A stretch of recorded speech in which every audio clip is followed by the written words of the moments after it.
You still argue, explain, justify like a civilian begging mercy. Power never negotiates, it declares. If your words don't end resistance instantly, you're prey pretending to lead. You were trained to believe conversation is about mutual understanding. It isn't. Conversation in high-stakes environments is about position, and the moment you begin explaining yourself to someone testing you, you've already stepped down a rank. Negotiation is not neutral, it signals uncertainty. When you over-explain, you communicate one silent message: I need you to validate my decision. Power never needs validation. Look closely at your own behavior. When someone resists you, questions your boundary, challenges your instruction, pushes back on your decision, your instinct is to justify.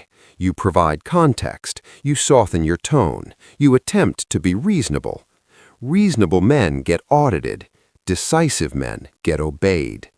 The social world operates on invisible hierarchies. Every interaction is a calibration ritual. People are constantly scanning for cues, certainty, hesitation, dominance, submission, not consciously, instinctively. When you over-explain yourself too much, you trigger a predator's reflex.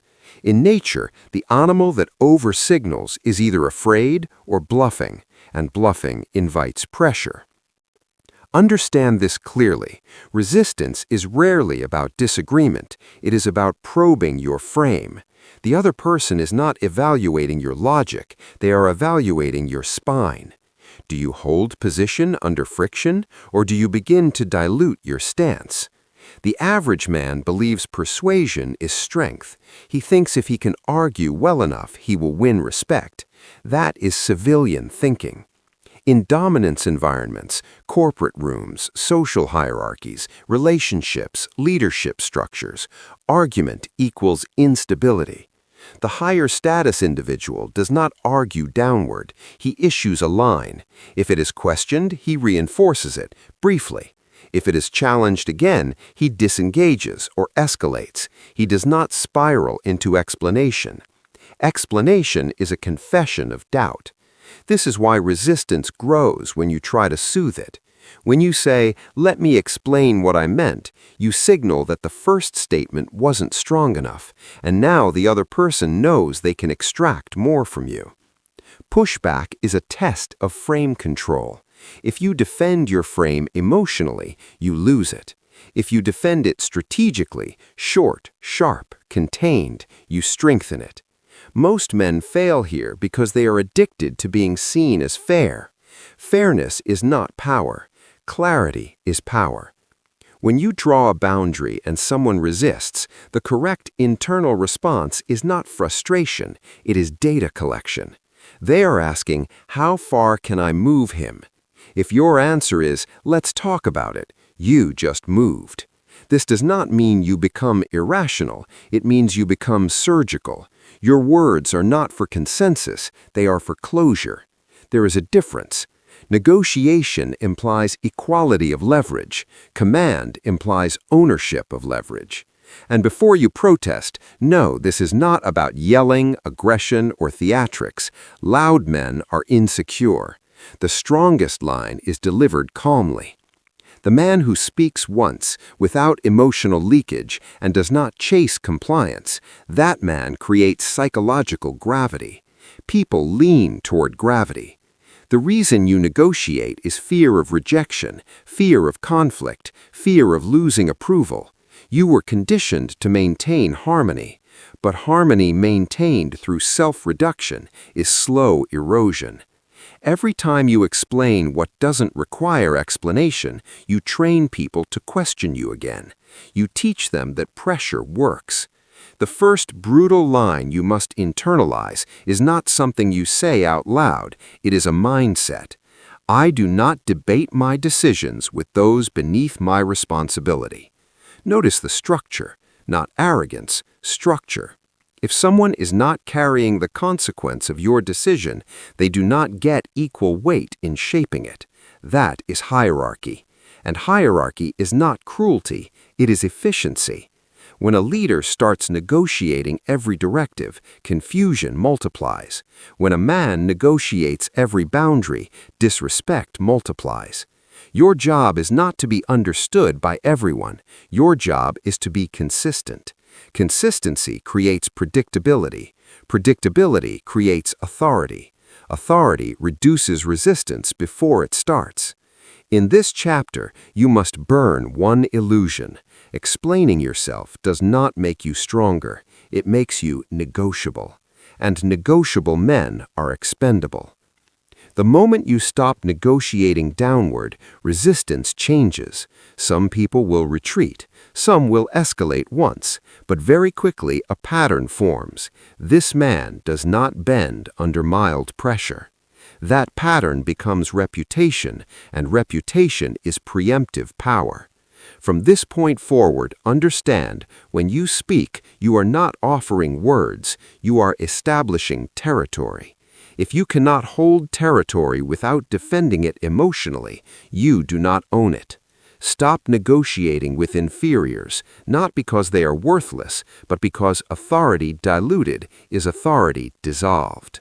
You either occupy the higher frame or you argue inside someone else's. There is no middle. You keep misreading resistance. You think it's friction, it's evaluation. When someone pushes back on you, questions your boundary, delays compliance, challenges your tone, it is rarely about the surface issue, it is about calibration. Every social interaction contains a silent question: how solid is this man? Resistance is the instrument used to find out. Humans are hierarchical creatures. We assess strength the same way predators assess prey, through pressure, a light shove, a subtle contradiction, a delayed response, a skeptical look. These are not accidents, they are probes, and most men fail the probe. They react emotionally, they over-justify, they attempt to repair tension. In doing so, they reveal instability. Instability invites escalation. Here is the mechanism. When someone senses that you are attached to approval, they instinctively apply leverage. If your nervous system flares, voice tightens, words multiply, posture shifts, you have revealed dependency. Dependency collapses authority. Resistance is not an obstacle to your goal. It is a stress test of your frame. Think of it like this. Steel is tested under pressure. If it bends too easily, it is not trusted. Socially, you are the steel. When resistance appears, your job is not to defeat it emotionally. Your job is to remain unmoved. Most men believe logic wins arguments. It doesn't. Certainty wins positioning. When you respond to pushback with increased explanation, you communicate that your original stance was incomplete, that you require their agreement to feel secure, that your authority is negotiable. And once someone learns that pressure extracts concessions, they will use it again. This is why resistance grows around men who crave harmony. They reward pushback. Let's go deeper. There are 3 core reasons people resist you. Status calibration. They want to know where you stand in the hierarchy. Boundary testing. They want to see how far you can move you. Emotional leverage detection. They want to identify what destabilizes you. None of these are solved with longer explanations. They are solved with containment. Short response, stable tone, no emotional leakage. When you treat resistance as an obstacle, you try to bulldoze it. When you treat it as a test, you hold position and observe. Observation is power. If someone resists casually and you remain composed, you pass. If they escalate and you still remain composed, you solidify rank. If they push repeatedly and you withdraw access instead of escalating emotionally, you teach consequence. This is dominance without theatrics. Understand something critical. The moment you feel the urge to clear things up, you are under psychological pressure. That urge is your fear response, trying to reestablish safety through approval.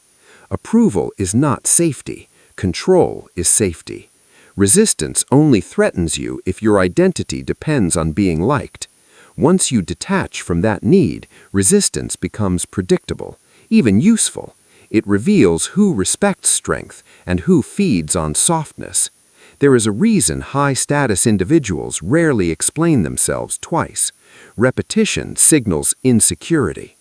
If you state a boundary and someone responds with "why," the correct internal interpretation is not confusion, it is measurement. They are measuring how much ground you will surrender. If you answer calmly once, fine. If they continue probing, the line tightens, not louder, tighter. You do not argue the frame, you reinforce it, or you remove yourself. Withdrawal of access is often more powerful than verbal escalation. Silence, distance, disengagement.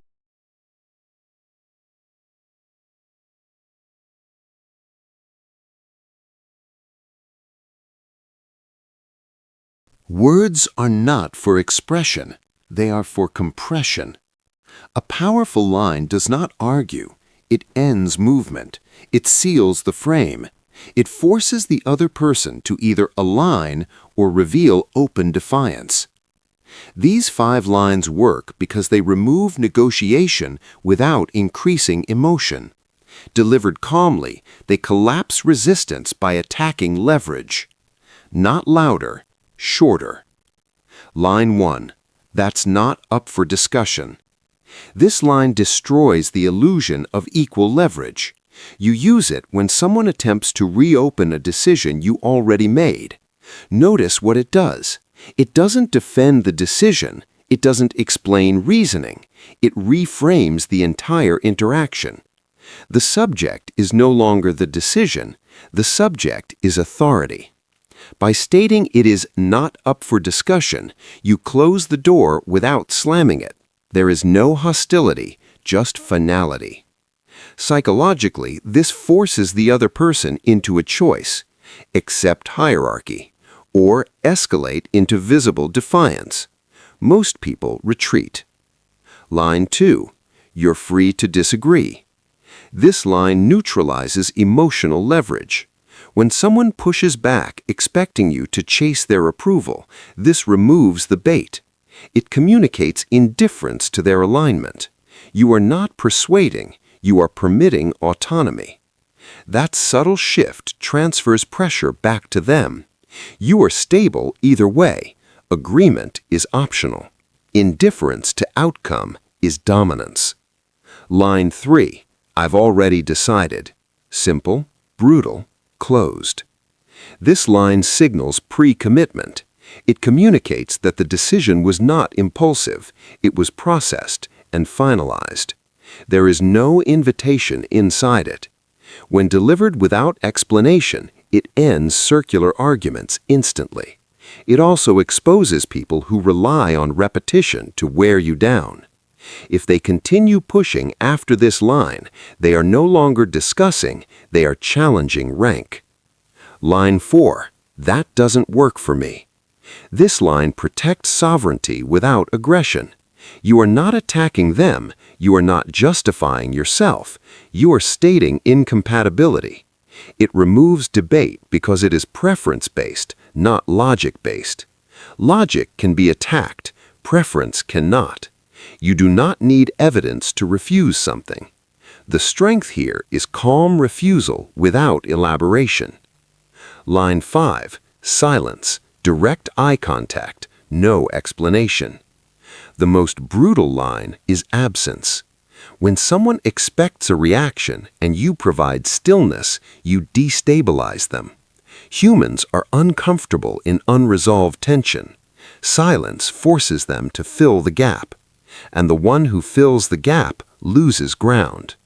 Silence communicates, I am not threatened, I am not chasing, I am not negotiating. It is psychological weight. Understand something critical. These lines only work if your delivery is emotionally neutral. If you inject anger, they become defensive. If you inject insecurity, they become hollow. The power is in containment. Each line cuts off escalation loops. They prevent you from entering explanation spirals. They protect your frame under pressure. But there is a warning. These lines are not scripts to be spammed. Overuse signals fragility. Power does not repeat itself obsessively. It uses force once, then withdraws. You deploy these lines when a boundary is being tested.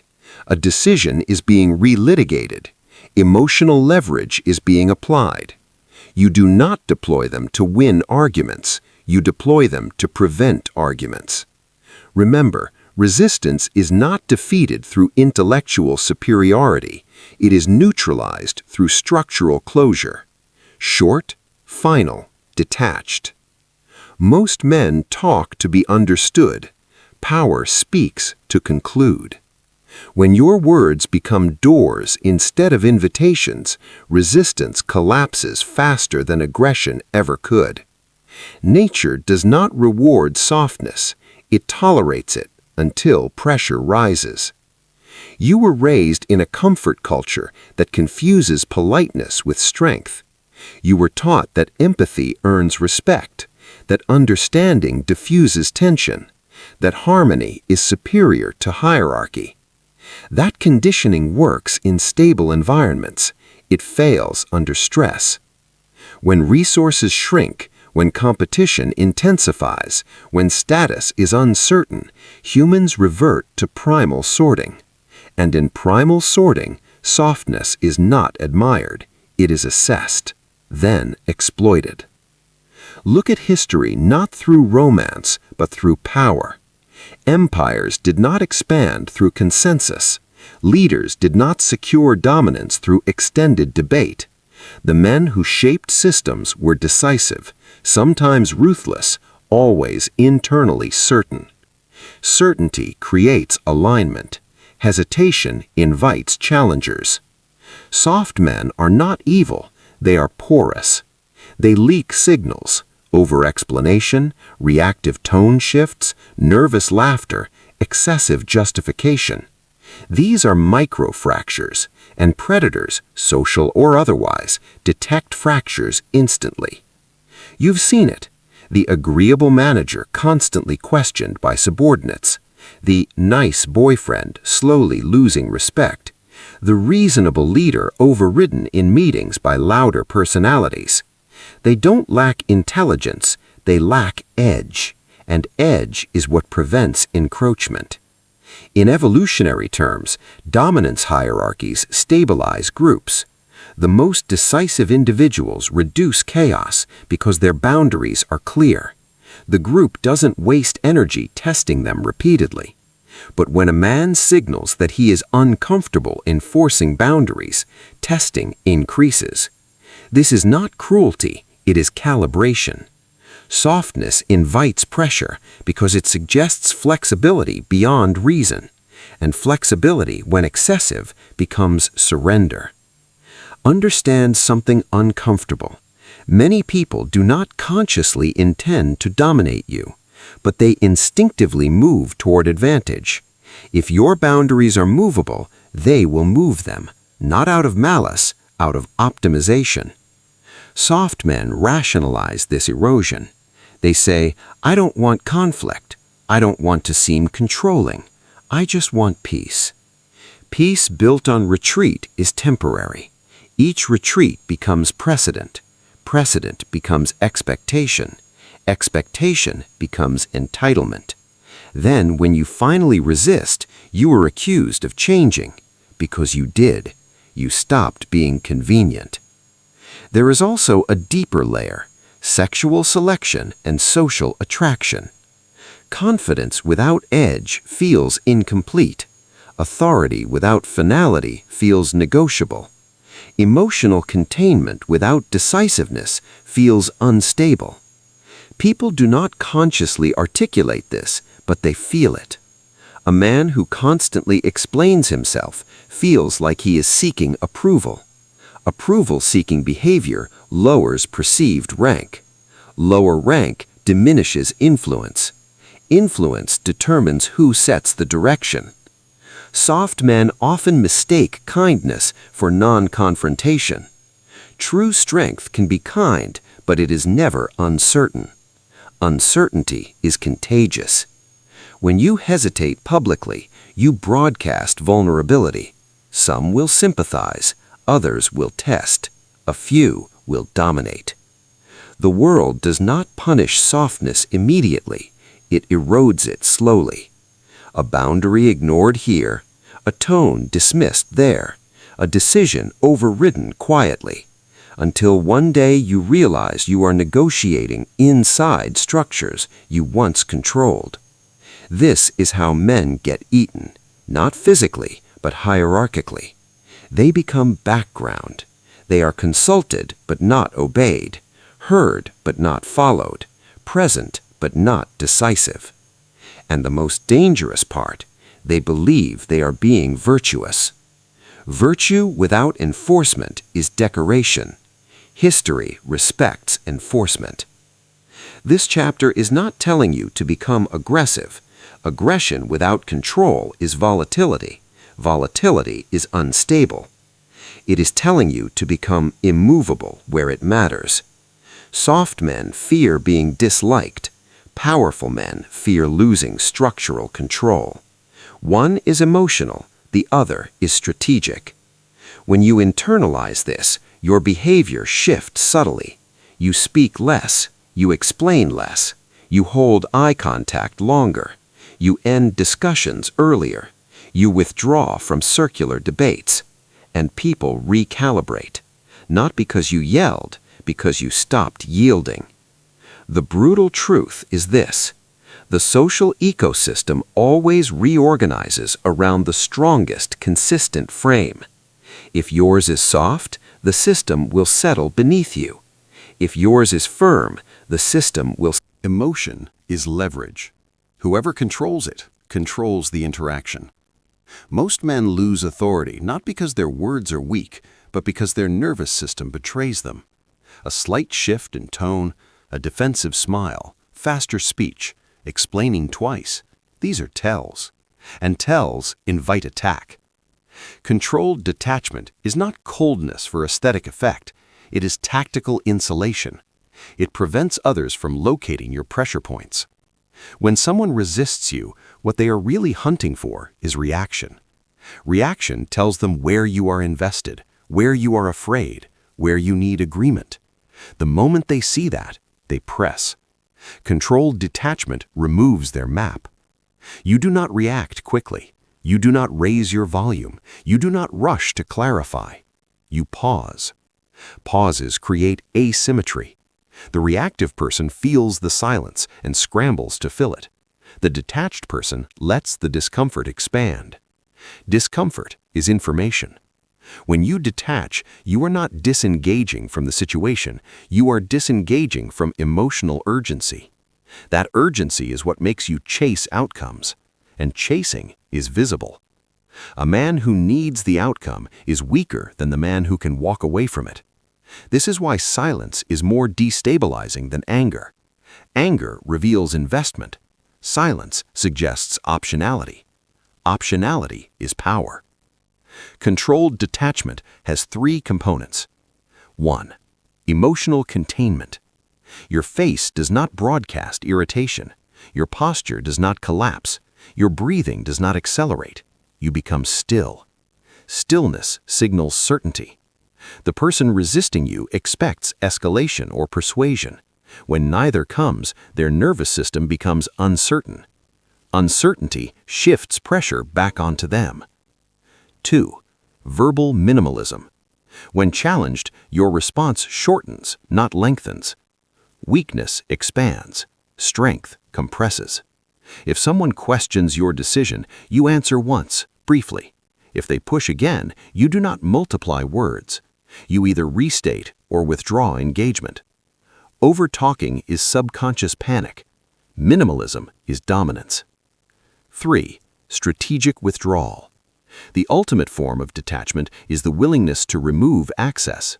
If someone repeatedly tests you, argues in bad faith, or disrespects a boundary, you reduce interaction. Not theatrically, quietly. You become less available. Availability is a resource. When you withdraw it, people feel loss. Loss recalibrates behavior faster than confrontation.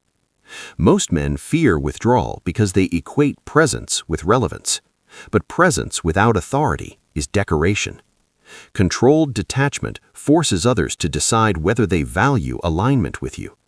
And here is the critical psychological shift. You stop trying to win interactions. You start evaluating them. Instead of thinking, how do I convince this person? You think, is this person worth my bandwidth? That shift alone changes posture, tone, and pacing. Detachment also protects you from emotional traps, guilt manipulation, provocation, status baiting. When someone says, "Why are you being so serious?" Detached response, steady eye contact, "I'm clear." No defense, no humor to deflect, no apology. They feel the wall. Controlled detachment is not cruelty, it is filtration. It filters out those who only respect pressure and draws in those who respect structure. Without detachment, the 5 brutal lines from the previous chapter become empty phrases. With detachment, they land like sealed doors. You must understand, your internal state determines your external rank. If you are internally frantic, externally you will leak. If you are internally sovereign, externally you will stabilize. Sovereignty means you do not need immediate resolution. You can tolerate tension without collapsing it. Most men rush to collapse tension because silence feels threatening. Power tolerates unresolved space. And here is the paradox. The more detached you become, the less resistance you encounter, because people sense that pressure will not move you. Pressure is only applied where movement is possible. Controlled detachment turns you from movable object into fixed structure. And fixed structures define territory. There is a version of you that must die. The reasonable one, the accommodating one, the one who believes clarity requires justification. That identity was built for approval, not authority. From childhood, you were rewarded for explaining yourself. Teachers demanded reasons, parents demanded context, peers demanded emotional transparency. You learned that acceptance followed explanation. But leadership does not operate on childhood rules. The explainer identity is built on a hidden fear. If they don't understand me, I lose control. That belief is inverted. The more you need to be understood, the less control you have. Explainers seek comfort through consensus. They feel uneasy when someone disagrees. They rush to fill silence. They smooth over tension. They negotiate tone. They dilute statements. They believe they are being intelligent. They are being predictable. Predictability at the wrong level invites manipulation. When someone questions your decision, you answer once, briefly. If they push again, you do not multiply words. You either restate or withdraw engagement. Over-talking is subconscious panic. Minimalism is dominance. The ultimate form of detachment is the willingness to remove access. If someone repeatedly tests you, argues in bad faith, or disrespects a boundary, you reduce interaction. Not theatrically, quietly. You become less available. Availability is a resource. When you withdraw it, people feel loss. Loss recalibrates behavior faster than confrontation. Most men fear withdrawal because they equate presence with relevance. But presence without authority is decoration. Controlled detachment forces others to decide whether they value alignment with you. And here is the critical psychological shift. You stop trying to win interactions. You start evaluating them. Instead of thinking, how do I convince this person? You think, is this person worth my bandwidth? That shift alone changes posture, tone, and pacing. Detachment also protects you from emotional traps, guilt manipulation, provocation, status baiting. When someone says, why are you being so serious? Detached response, steady eye contact, I'm clear. No defense, no humor to deflect, no apology. They feel the wall. Controlled detachment is not cruelty, it is filtration. It filters out those who only respect pressure and draws in those who respect structure. Without detachment, the 5 brutal lines from the previous chapter become empty phrases. With detachment, they land like sealed doors. You must understand, your internal state determines your external rank. If you are internally frantic, externally you will leak. If you are internally sovereign, externally you will stabilize. Sovereignty means you do not need immediate resolution. You can tolerate tension without collapsing it. Most men rush to collapse tension because silence feels threatening. Power tolerates unresolved space. And here is the paradox. The more detached you become, the less resistance you encounter, because people sense that pressure will not move you. Pressure is only applied where movement is possible. Controlled detachment turns you from movable object into fixed structure. And fixed structures define territory. There is a version of you that must die. The reasonable one, the accommodating one, the one who believes clarity requires justification. That identity was built for approval, not authority. From childhood, you were rewarded for explaining yourself. Teachers demanded reasons, parents demanded context, peers demanded emotional transparency. You learned that acceptance followed explanation. But leadership does not operate on childhood rules. The explainer identity is built on a hidden fear. If they don't understand me, I lose control. That belief is inverted. The more you need to be understood, the less control you have. Explainers seek comfort through consensus. They feel uneasy when someone disagrees. They rush to fill silence. They smooth over tension. They negotiate tone. They dilute statements. They believe they are being intelligent. They are being predictable. Predictability at the wrong level invites manipulation. When someone questions your decision, you answer once, briefly. If they push again, you do not multiply words. You either restate or withdraw engagement.